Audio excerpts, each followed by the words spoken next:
Let's take a look at the difference between shared scope and isolate scope in directives.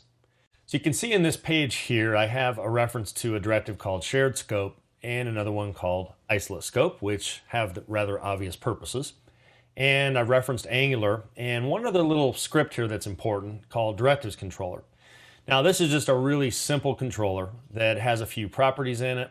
You'll notice that we have this customer here, we have a customers and some other things, but for now we're mostly concerned about the customer. That's what we're going to be working with in this particular demonstration. So let me go into the shared scope directive, and this is very, very similar to what we saw in the first module in the course where we did a hello world. This just happens to have a few data binding expressions embedded, as you can see here, for name and for street. And so what will happen is, because we haven't isolated the scope, it'll just inherit that down from our controller and just write those out. So if we go back to the page here, we're just going to reference the controller in this simple demo, and that'll get us access to those properties. Now from here, the isolate scope one, if we go into that, you'll notice it's pretty much the same, and I'm going to leave it that way initially. And so let's go ahead and run the index here, HTML. And when this loads, you should see the data written out for both. And you'll notice that it does work.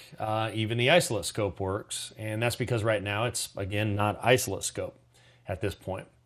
So let's switch on back here and go to our isolate scope. And let's build up the walls. Let's make it truly isolated. So we're going to say scope.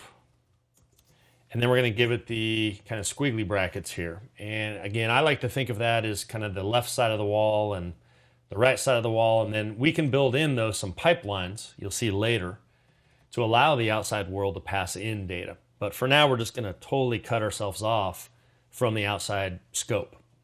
So let's go ahead and save that, and let's switch back over here.